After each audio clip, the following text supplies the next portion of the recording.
The Lord is about to evidence to some people in these streets that it's over, Lankutla. He's going to rapture the body of Christ. And this Karabo that you've been thinking is chilling at a bus stop, getting all dry, growing cobwebs, getting skeletonized. You're going to discover that I wasn't waiting in vain. I was waiting on the Son of Man. And according to him, listen, neither ear has heard, nor mind conceived, nor eye seen. The things which God prepares for those who just wag vir hom. Hulle wag vir hom. Hulle wag vir hom. They just chill, they blom, they make like a period, a full stop. But hulle ba em. Ba has it alabantu. On the side of the road in the yellow lane.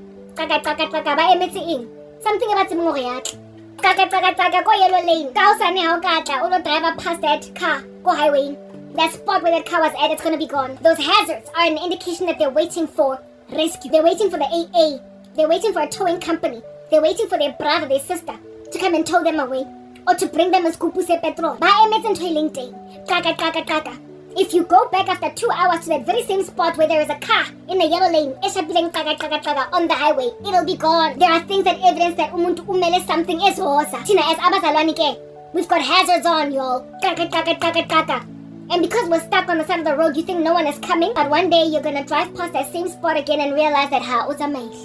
Le moto le that was parked here, the yellow lane by landila, asazi by what? Either towing truck or bamukisitse sikupusa petrol. Or something, a bit, something just to move that car, guys. You're not the same car that's hazarding on the side of the street, on the highway. If umuntu does not fetch it, when you go back after the next day and the next day and the next day, izolandwa either state, something is gonna fetch it. Either izotshontshwa ngabantu or the state is going to hire the towing company by his baloy impound, Mara is not gonna stay on the highway. And abazalwane are all over yellow lane, yellow highway. In single file, like in chock-a-block bumper to bumper traffic, and all of y'all that are driving, speeding up and down the N1 highway, packed on the side of the road where instead of our lives moving, these takis, well, ntwesa are failing at all. And so therefore, if we don't get taken by God, either abantu abatshontshayo imoto, amagenza, or the state is going to cause us to get towed and impounded. Our vehicles stripped or sold at auction, because the muntu azange wabuya for imoto yakhona, and these are roads of the country, and there are rules, there are bylaws, there are regulations. You don't just get to leave your car on the side of the street. Izothathwa usatan. And it's written in Psalm 125 that the scepter of the wicked shall not remain on the land allotted to the righteous, lest the righteous should turn aside their hands to do evil. Therefore, if God leaves his saints for too long, sizothathwa vele ngusatan. In Matthew 24 it is written, if God does not cut the days of sorrow short, no flesh would be saved, but for the sake of the elect he cuts the days short. Something that is hazarding without somebody coming and tow it. And seeing as God is jealous for us, he's not going to allow Usatan to be the one to guide us into our homes and take us. He won't let the devil to be the one to come and tow us off the side of the street. I'm not going back to a life I don't want to go back to. I'm not going back to a ministry that don't make no sense, where people were persecuting me. I'm not going back to a family that don't care about me, that don't care about my God and my convictions, and the fact that they've done witchcraft, that are gaslighting the living daylights out of me, that want me to consider this to be water under the bridge. I am not going back to any of that. God, Bangi Bugila on some part, where is your God? Exactly, Psalm 42. You're saying of me, aha. Where is my God? Yeah, well, at the opportune time, just as you're doing the 4th round around that particular spot, as East Gebengu, as Igenza, as a Pablo Escobar, a little bit of a ipantiti, a carjacker, as somewhat of a carjacker. When you go back around to peruse that spot to see if that car is still there at midnight, and if at all it's still there, you're going there now, you're going there now to say, Pume motweni putwam siya tatale motos because yabona ukuthi awifuni. We pagile highway in, and seeing as aguna zini moto. In the afternoon, it's now 12 p.m. It's now 1 a.m. in the morning. So just when that ginza goes up and down for the last check to see if that motor is still there, uzobuya, and the car's not going to be there. Or imoto akona izovele, just as he's driving past the 4th time at 12:30 at night. Beso yapaga behind lo muntu, AA, paga behind lo muntu. Ikazi, ifamily, 4x4, something etomolata. Paga behind this person. Rescue. Then you will go back with your driver thinking that you could have carjacked a vehicle and gotten something for mahala. You are staking out my house. You've seen that my vehicle is stuck on the side of the highway, but understand I'm not the only one. Swaning, as children of the living God, you have harassed us, you have abused us, and you keep on literally perusing, staking out. and telling yourself it's only a matter of time before we settle. It's only a matter of time before we ABC. And you know what? It is truly indeed only a matter of time before Satan takes our cars to the impound. So God cuts those days short. And the Lord God Almighty is cutting these days short for saints to suffer. If we don't get rescued, nobody is going to get saved because we are encircled by piranha. We are encircled by lions, by sharks. We are encircled by exploiters, opportunists. We are encircled by people that are waiting to pounce when we get finally tired into submission. Confluence, mixing Christians with unbelievers. People have already cast lots for our garments. They've already placed bets pertaining in impilo zethu. When I live to that, I've already called dibs on me. They've already put a wedding gown on a bed in a strange apartment for me to just wear it and put a ring on my finger of some guy. I've already got people they are planning for me. I'm a daughter that want to kiss me. Because in the occult, you think this is Disney. You think it's a fairy tale. Apparently, allegedly, people can get stolen with kisses. And then after that, I will just go. Because there's something ritualistically that is being oozed into my space. You can then move it from a kiss to fornication. To put some like halitosis lips on my face. Then, like Snow White, apparently I'll wake up from the dead. Or maybe, like the princess and the frog, I'll kiss an idiot and he'll become a man. Gunama plans from the occult all over the show. From my family members, from former friends. But I'm waiting for something that finally comes. And the only reason why he took Yona 4 days ill. The reason why he took Yona 4 days to come was because he was waiting for late Gebengu. Les Zinja that had been sticking out in Motoyam on the side of the street, hazarding. He was waiting for them to make like men and ask, ma'am, do you need help? Oh no, my tire is flat, I'm waiting for AA. Okay, I'll park behind you until the AA comes. Good dangerous here in this suburb. In this neighborhood. Lasanya, guys. I've had that done for me before. Where police officers parked behind me while I was waiting for a car to come. Just being gentlemanly. Now, I've also been stuck on the side of the street after having hit something on the highway. Hit something. And it went gaga. It was flat. And I was driving on a flat. So I parked on the side, hazarded my vehicle. And a man coming back from work. I used to work in Hatfield, Pretoria. A black guy coming back from work himself. I was on the M1 South to Wits University. I was going to class. I never ended up going to class that day because I got delayed by that incident. On this journey back, a black man parked his car and behind mine in the yellow lane and was like, what's giving, what's good? And I told him my tire is flat. And right there on the highway, Wakipi spare out from my car and mover and all of my jacks and everything, using some of his own tools in his own car, changed my tire, put my tire in the boot of my car, and I drove back home. At the end of that exchange, he never asked for my number, nothing. He was just like, travel home safely, bye-bye. That's called chivalry. I have experienced chivalry before and from black men. There was one as well where I poured gas, after my boyfriend used up petrol card, I poured gas and I was gonna pay with a petrol card. I saw it down here, I get swipe, but declined. Calling everyone everywhere, phone is engaged, I can't get ahead, I can't get into anybody. I'm panicking, and in my panic, this guy clearly overheard. More sighting. And I told the petrol attendants, please, I need to find somebody that's gonna come and pay the bill for me.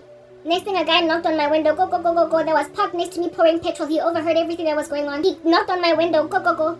I slide down the window. I wind down the window. He's like, what's the bill? That's all he asked. He was like, how much? What's the damage? I was like, it was 150 rand. I was like, 150 bucks. I didn't even pull that much. It was my last run before payday. I was like, 150 bucks. He was like, don't worry, I got this. You can go home. This man never asked for my number. Nothing. Black man. Because umfazi agayekelwa out on a limb high and dry like that. Well, that was when I was still in the world, long ago.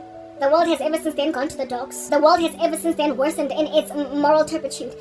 2 Timothy 3 has ever since then only ever waxed worse. So therefore, the only reason why God would tarry and linger when a vehicle is stuck on the side of the road on the highway, hazarding, and 4 times you drive and you see it. The only reason why he lingered it for all those 4 rounds was for you. You who is busy driving your SUV on the N1 highway seeing a woman stuck on the side of the road. You were supposed to make like those 2 gentlemen from back in the day. First one changed out my tire, the other one paid my gas bill. You were supposed to stop and be like, ma'am, listen, I went first to work, came back from work, you were still here. I went to pick up my daughter from varsity and you were still here. I went to the gym and now that I'm back from the gym and you're still here, I'm concerned, do you need help? And then I'm or with his own tow bar, I'm and then the rest I will take care when I get a salary. Okay, and if he can't help, oh, that was not the only one. Yeah, then guys, I don't know what's happening. I know there was a time when my brakes were nasty, like, and I knew because they were making a funny noise, but it took me a minute to replace them. I can see why I was just hang on. Every time I would press my brake pad, It would go, it would like scratch. Clearly, I needed to change my brake pads. I was gonna take it to the end, dog. To the end. Because when I googled how much it cost to change all that stuff out, I was like, I can 8,000, I can 6,000. And then one day when I was coming back from Wits, my car just flat out stopped. Yeah, stop. Kopela Town Lodge. On Hendrik Potgieter. I was in the yellow lane, hazarding. Busi, I go on Facebook. I had already called. What do you call this? I had already called. Was it the AA? And I called the towing company that comes with my insurance, so I didn't have to. No, did I have to pay? I don't know. Look, I'd already called whatever it is that was gonna service me, and they dropped my vehicle off go Mazda. Because the next day they would then do my vehicle at the Mazda, and the Mazda was not very far, but I already called a towing company. So I was waiting for a towing company, but it took a minute. But I put on Facebook in a status update. Well, yo guys, I wish you le mostrateng ke monana kopela opposite road lodge isn't far from MTN, and I had a colleague on dula ko Sebokeng wankutla Sebokeng. Motago I get to wine as I move down in these streets closer to work. I guess he had a motorcycle, he could afford to just live all that far away. He was my friend on Facebook. And when he saw my status update, he called me. He was like, Karabo, I was back from lectures at Wits, so it was like 8:30 going on 9 at night. He was like, road lodge, just like that. I was like, yeah, no, but don't worry, because there's AA coming, or something, some towing company. Yes, I'll be fine. He's like, okay, Sha, but let me know if you're gonna be cool. After half an hour, he called me back. Have you moved? No, it's taken a minute. Don't know what's going on. He's like, okay, Sha. 45 minutes later, 45 minutes, he parked behind me. He came in his own volition because when I said,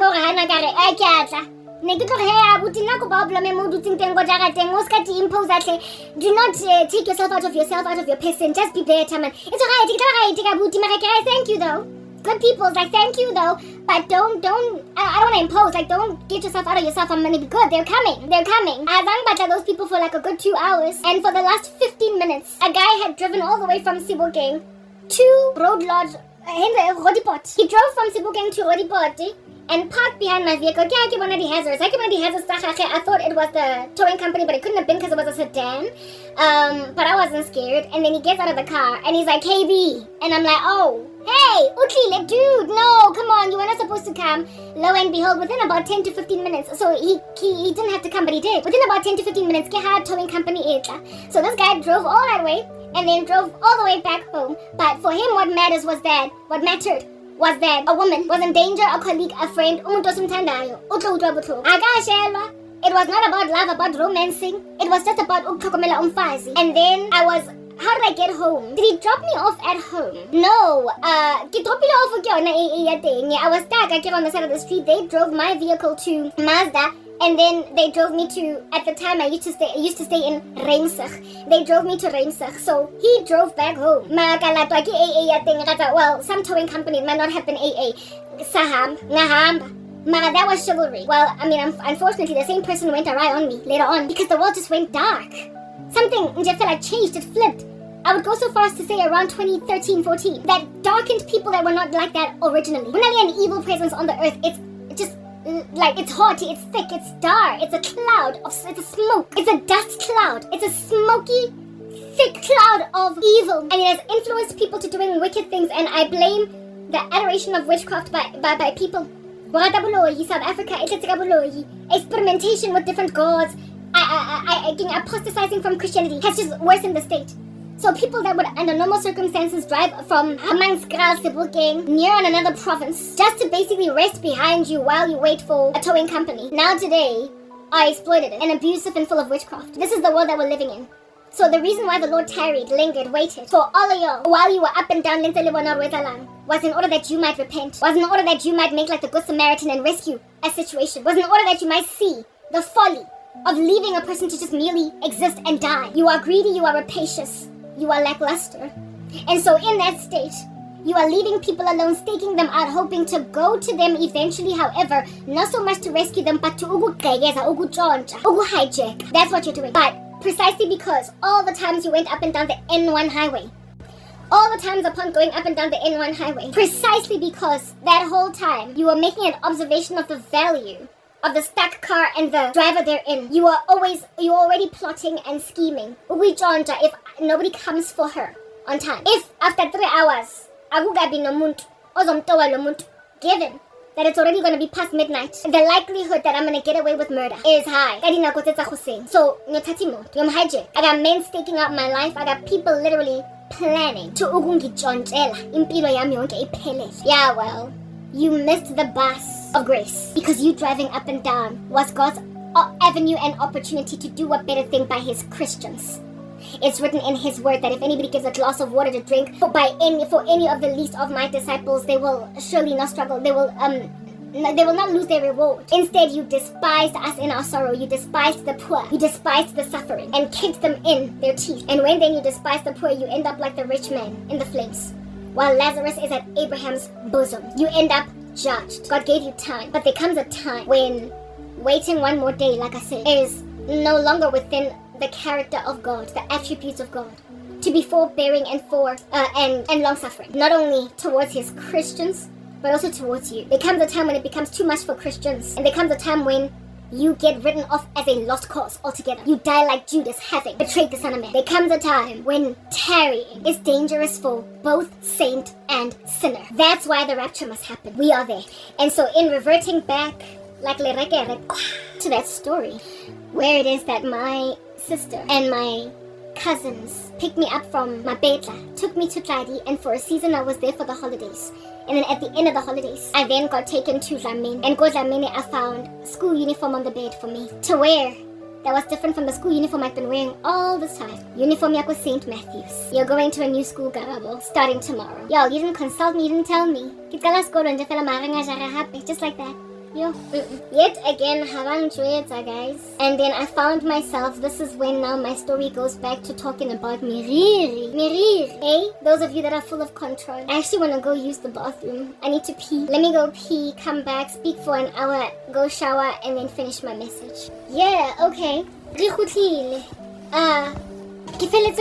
Story says, my cousins, next thing, I left with a school uniform of St. Matthew's on the bedo, and I'm now living with the auntie, right? Antwam.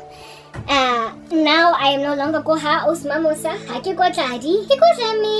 So I try go fella. We are gonna paint it red. We're gonna paint it red. Like we club hoppers or something. Like yeah, let's paint the town red like we club hopping. But instead of us club hopping, we home hopping. That's what they are. We home hopping.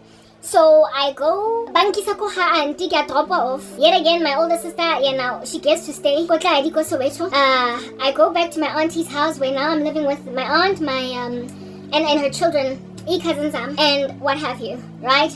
Now, Kiko Dlamini, right? Ko Dlamini, I was there for, listen, I had lived Ko Dlamini a very long time, like at different spots, but it was only for about a year where I was also attending a school from where my aunt was at. So back when I was young, like I told, I've been like my mom had made me play musical chairs between so many houses when I was in creche. When I was creche age, I'd lived with my aunt before, and Osma Musa, and now I was back at my aunt's house again. There was a time in history where I was living with her as like a toddler, a very young child.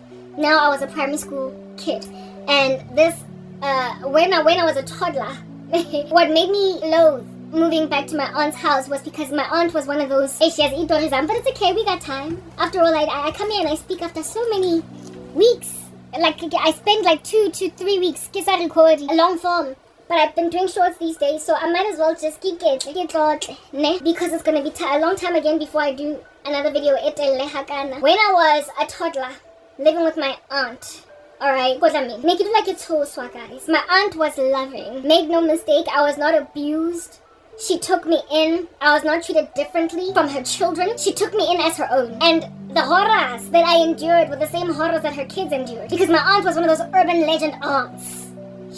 My auntie, at this stage was my aunt already heavy in the church. But look, my aunt has never been born again. She's never even been a devout Catholic. She just liked church for social club. That's what a lot of older ladies are like in the black community. It's a social club, have a relationship with Mudimu. They're still full of gossip, they're still full of stunts.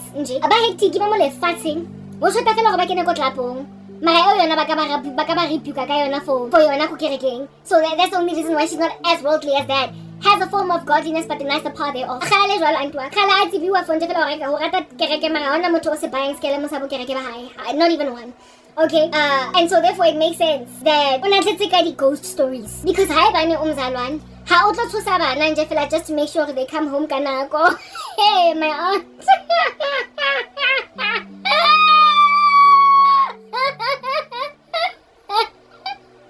To make sure that her kids came home on time. She used to tell ghost stories. And they were so scary. When I was a toddler, there was an urban legend up in those streets. I told you that Hlongwane, this was the season when Washonwa Gafungabi in the house opposite us. Bana. And later on, I would come to learn that it was human sacrifice rituals. I've already told you the story. I told you that there was a time when I used to live in Hlongwane, and there was a family whose kids we used to play with opposite. And one holiday, a girl came through who was a cousin of theirs that was my age, and we played. And in a few months down the line, Banaba Konkung would just start dropping like dominoes. The 2 boys that lived there died, including that girl that was my friend. Yeah. And then years down the line, I got born again, and the Lord told me that was a human that, like, the ononale family member rubbish, and then say ifabana to a god of sorts, and that's why it was in this season, in the first season, not the one where I was now called St. Matthew's, but the first season where I was just a toddler. Yeah, when I was living in Hlongwane, where my aunt was all about that ghost story business. That's why the second time around, not because she was abusive or mean, or not because I was like Cinderella all up in there with her kids being treated better. No, she was impartial. Mara, aseke gore tshosake eng. My aunt, una shota fela ka torch underneath her chin, and be like, woo, and then put like a sheet on her body. So long story short, I always, ever since I was a child, not anymore, right? So, but throughout my, like, let me say, rest of my primary school, not so much high school, because I said right? Now, when I was still in primary school, I always used to associate my aunt's house and neighborhood. Basically, I always used to associate it with hauntings. I thoroughly believed that my aunt's house was haunted, and I thoroughly believed that Hlongwane was haunted, and I thoroughly believed that this one double up that we used to use in order to go to the shell garage was haunted, because in order to dissuade us from using pateo, they would tell us why? Because that footpath that was close. How can I describe it? So after apartheid, they built tarred roads in some neighborhoods. Hlongwane was among the first, because it go pela diplufi go pela old bosch, so beautifully tarred, looking suburban type establishment thing. But the government couldn't get to everything. And so certain parts that needed to be tarred weren't tarred. And certain bushy areas that are opposite homes were not mowed. And so the grass would grow high and tall.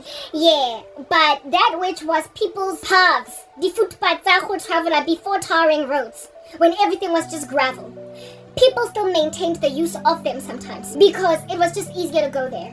But it became safer to avoid majek roller rapists, muggers, buggers, randos indefinitely that can pounce on you like a thief in the night, mapantiti in the street. It was safer to use the tarred routes, because there were street lights all up in that monster, and there was tar. It was safe. So in order for us to go to Old Botch Street and Komba Amatex, to go to downtown Joburg or wherever, expect shapas come around, mienda, just trek. Ingati, we are travelers before the Anglo-Boer War. Like, I'm sorry, like, no. Never expect ako na rin ke long dry, and there's one kasi before ba gentrify those streets. Y'all know that's what to be giving those vibes, right? Before streets got gentrified with tar, you be out here using your next door neighbor's face and that fence, bobo. You be out here using your next door neighbor's fence to cross over to the other side. Like, just because when I have a gate in front of your house, if you don't have a gate in front of your house, and if there is no gate behind your house, because you are yet to put a wall up or a fence, or your fence has a hole, you proper out here be getting people that in the spirit of it double up, going into Mbobo wako, going through Jarata Yakaku, and then out of the other Mbobo. They're not trying to trespass, they're just trying to get to where they're going. And according to them, your house is an alleyway, because it's there. It's available for us on Kadablapo. So people in Soweto used to get really mad, angry on some please stop like proper people would properly like over the traffic in you'll be in the bathroom brushing your teeth. Next thing next to your bathroom window, if at all there was a person by your window, you'd be like, there was a trespasser. I can say it was normal because I want you all to be using your jarata as it like what? No. Yeah, but some people complained, and so a season came where thanks to this like lunacy, like this insane, this lunacy of a practice, people started erecting like fences and stuff. My aunt herself built what do they call this thing?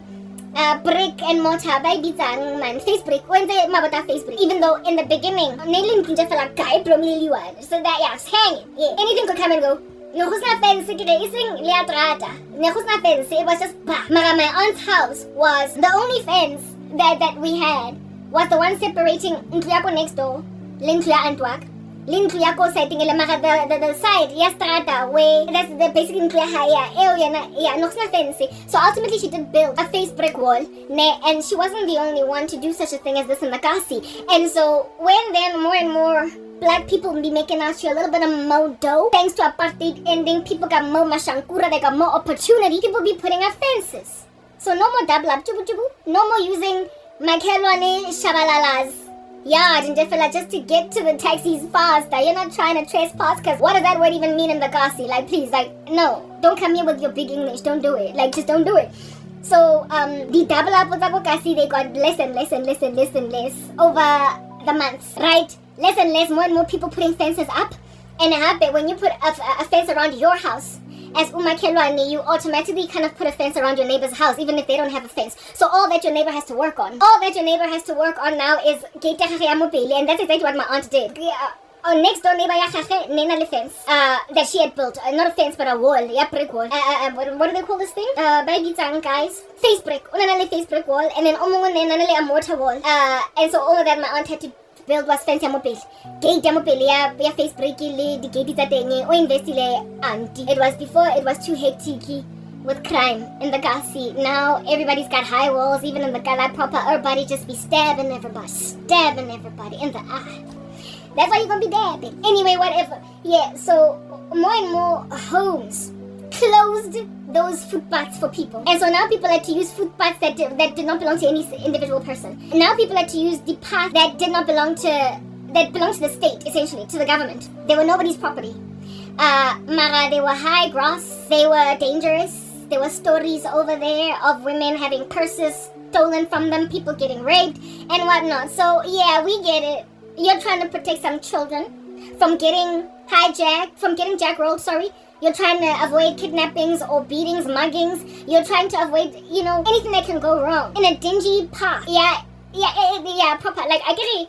In order to go to Old Bosch using the safe route, you would have to travel, like, proper, out from Strata Sandwaga, travel. I can't even tell you in meters how long, but I feel like I'm using minutes now. 10 minutes to get to the end of that street. And then another 10 minutes to get to the end of the next corner street, and another 10, so 30 minutes. You out here walking. Just to get to Old Bosch. There was one that enabled you to get there in just 2 minutes. Don't come at me for 30 minutes. For what?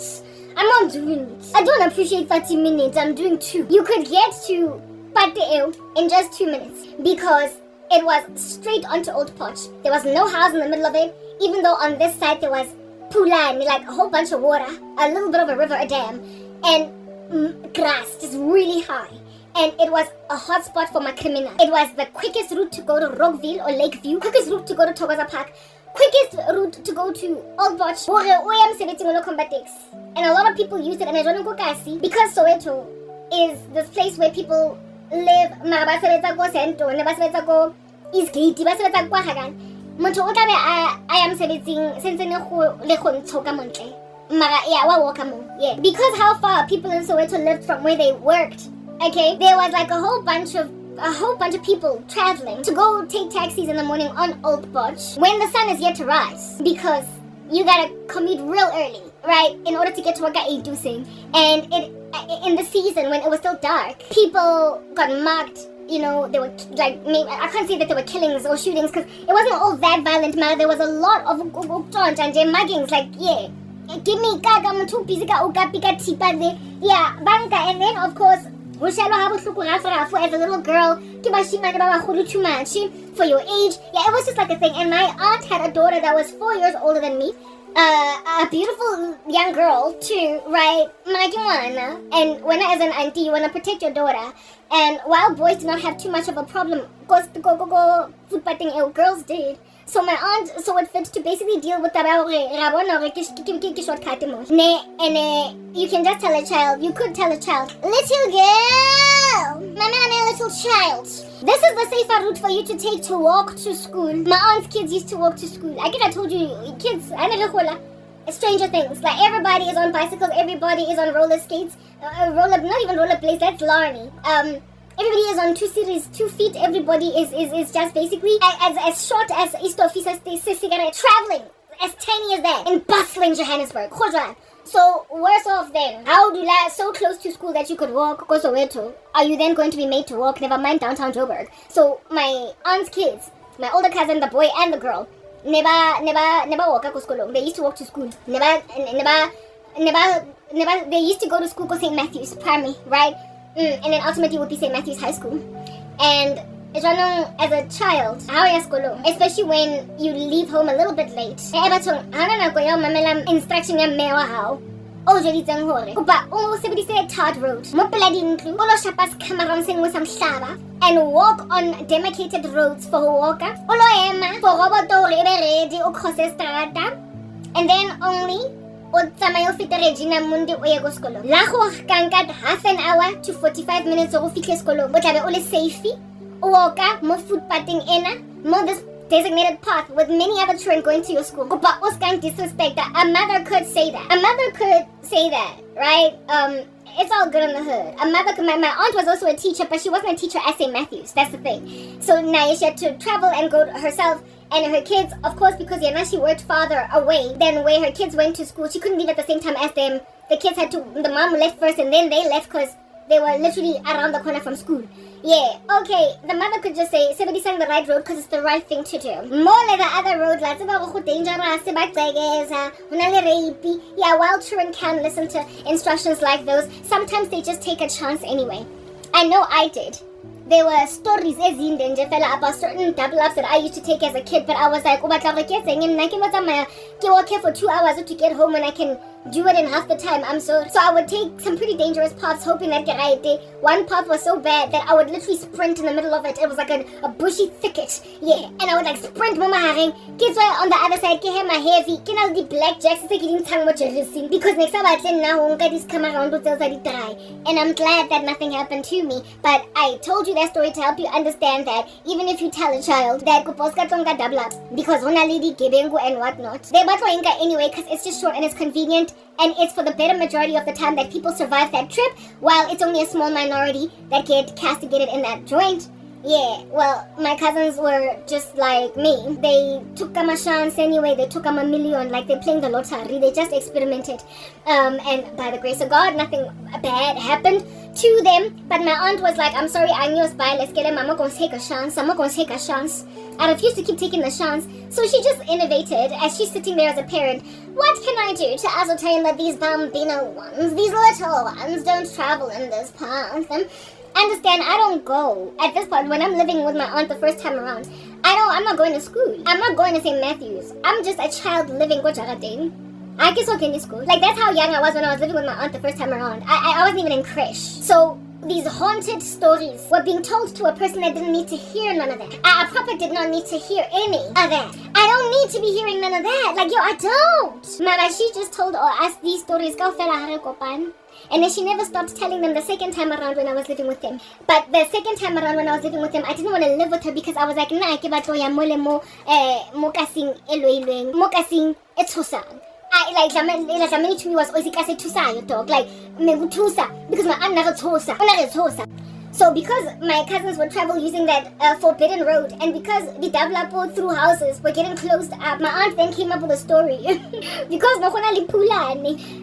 and again there was a guy, yeah, there was a guy that had been killed in that joint, and my aunt was like, as in, I know they use that funny strange path. One day it's gonna be my kids, one day I'm gonna get a report that it's one of my children. So my aunt got very innovative, because what's about short-term memory loss. That joint, it was high grass, right? And then if you were to travel a little bit further down, to a point where you could hear, like when you're walking across that thing, you could hear you know when there's like a river nearby, how it sounds? Yeah, you could hear the river nearby, or the water, the dam, I don't know what they call it when it's that shallow. There was a source of water nearby, and you could hear it when you were walking. If kids, like, the way that that place was so dingy, if kids were to lose their messy, we sang a funeral dirge and moved on. We did an obituary and we moved on. We did not try to get it. We didn't, because it was already scary and eerie on its own. Mara, there was a portion of that thick grass that was wide enough for a person to walk through it. On the left and on the right. And it was at that place where a lot of robberies and muggings happened. And it was, a guy was also found, like a body was found. And it was at this point of finding that dead body, when my aunt innovated a story. And maybe it came from all the other ladies in the Kasi to try and discourage their children from going out like that. My aunt came up with a phantom, a mythical creature that she created in her mind called Mampotokesi. Hey guys, just thinking about it today, I'm like, yes, and guys, encourage children in the name of the Lord. Get them born again by the Holy Spirit, so that obedience of parents becomes something that is an act of righteousness and a duty to a God they know exists, that they imagine can deal them a bad blow with consequence management. Let the Holy Ghost be the spook that builds your shape into your kid, for he is not scary, instead of an actual thing that goes bump in the night, okay? Because you ain't doing children no favors. Anyway, whatever. My aunt went and innovated some mythical creature called Mampotokesi. Mampotokesi, guys. Mampotokesi was apparently a creature of the water. Of the water. Yo, guys. Mampotokesi was a creature of the water.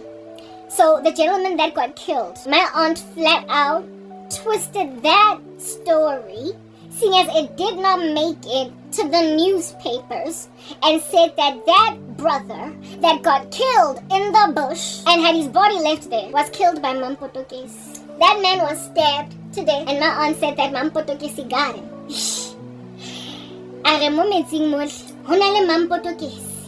Mampotokesi hana mahlo, Mampotokesi hana nko, Mampotokesi hana molomo, hana ditsebe. O na le mmele fela ba motho le tlhogo.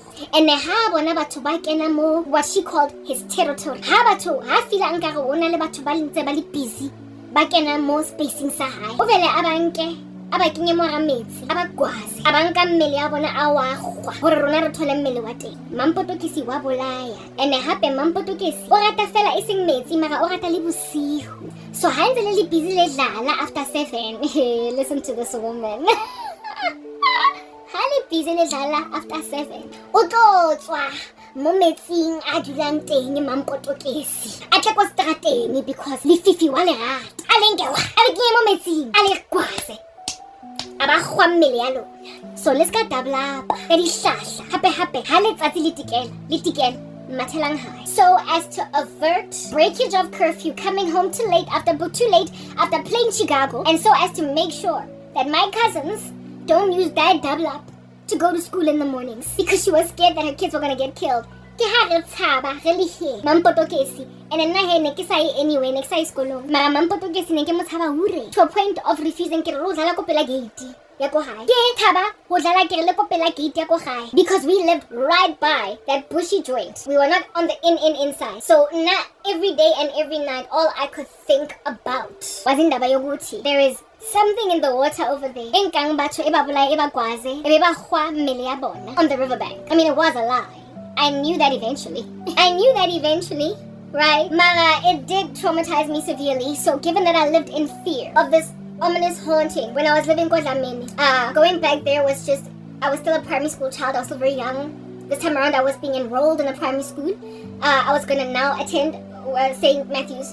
primary, I was gonna walk to school with my big cousin, who was gonna first drop me off at the primary and then herself go to the high school. And if at all she used funny, strange routes, I would then be met with that fear. Like, I was just always in fear. And then over and above the right inside the house, my aunt, like, that was H. We had lots of like power cuts and different that would sometimes happen.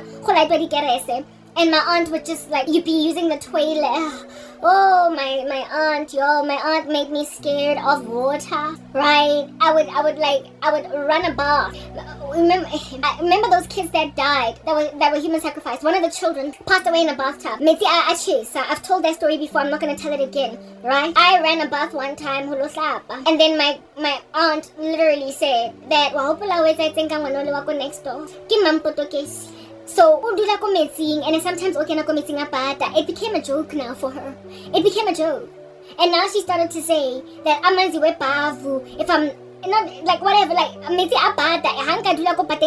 because I used to love staying in the bathtub for very long until my fingers would go like prunish, right? My fingers would prune up and get wrinkled. And my aunt was like, how can you go pateng sebaka too long? From drain and come at you. When I was go bathroom. So I would take very quick baths, in and out, in and out, in and out, in and out, dunk myself there like a donut and some chocolate, in and out, because when I was around my aunt, and then when there were lights were switched off, when there was a power cut, and we were using candles to light the atmosphere, my aunt would be coming from her bedroom, or go kitchening, and she would be like, yo, and you would jump and scream and cry and throw yourself against the wall, and then go afterwards. And because my cousins were older than me and they realized that this was not the truth, they then got to a point now, the second time when I was living with them, where they would actually laugh at me for being scared. Okay, that was the first round when I was living there. To a point where I could even take a bath, right? At leisure. I could not just sit and marinate in a bathtub anymore. I couldn't play outside for too long. I was a shy girl anyway, so I can't blame not having too many friends on that.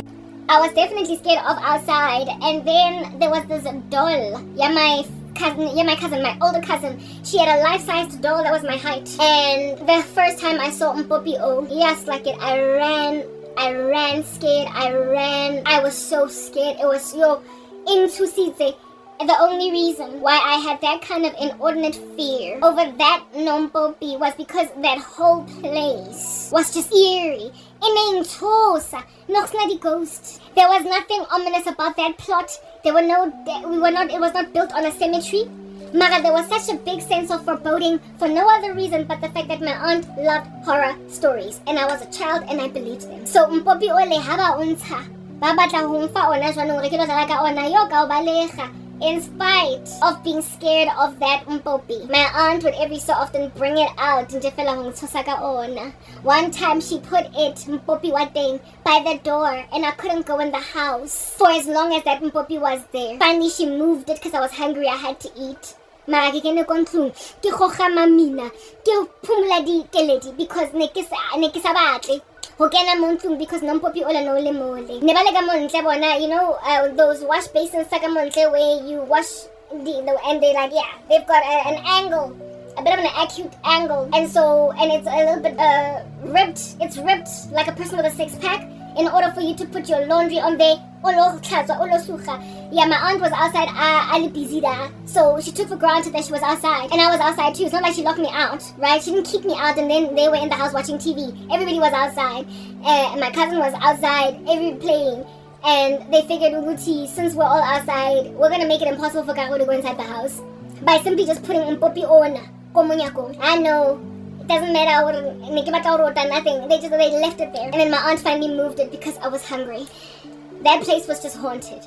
So the second time around, when then they just drove me to Dlamini and then said, you're starting a school, go St. Matthew's. I was like, so a haunted house.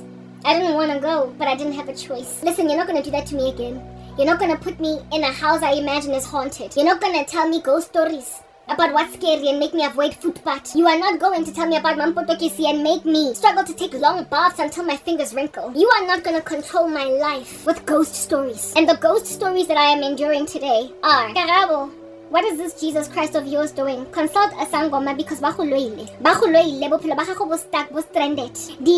tuwebeng na tsa go the occult di entse show ha o thole mosebetsi ha o thole monna ha o thole next ha ona ntho tla khona ngwe. They try to make me fear occult magic. They try to make me fear things that go bump in the night. Ka nnete a ke re mampoto ke se ne se nnete. Ne le maka, it was an urban legend that my aunt used in order to disincentivize abantwana bakhe, to dissuade them from using food but early, and happy to dissuade me from using for mo tlapa sebaka se se telle sa ruri fela go bateng. Nompopi ole wang tshosa because velevele ntlo e ne tshosa go fe. But there was no haunting, there was no evil in any of that. If my aunt had not instilled all that fear in me, I would have had a relatively easy time, I would not have imagined the Kasi haunted, and I would have probably played outside a lot more. But she made it a thing that goes bump in the night. She made it a ghoulish, eerie thing. It would only be once I was a teenager singing Dala that going to Hlongwane was not a scary feat, because just like my cousins when they got older, I realized that my aunt was lying. She was basically on an agenda to control us through all these ghost stories. Well, my aunt in that time was using ghost stories, and none of them were truly scary. And now you're scaring me with true ghost stories. They're real. Like the ghost that you're scaring me with is real. It's a real mampotokesi. It's a real mermaid or a real weird man with no eyes, no nose, no mouth, no ears, just a silhouette of a body and a head. Like, yeah, real occult demons, entities, fallen spirits. They're real. This time there is an actual haunting. Dipogo, they're true. They actually are. They exist. And by Dipogo, I don't mean dead humans, just lingering spirits, diabolical, malevolent spirits that are there for no other reason but to scare human beings and to cause human beings to experiment on whatever they can experiment on in order to get rid of them, to ward them out until they are an affront to Jesus Christ. Cause human beings to enter into a great deal of idolatry in order to deal with what they call a poltergeist in their kitchens. Now I am being scared by a true mampotokesi, by a true thing that's gonna come out of a drain when I'm taking a bath.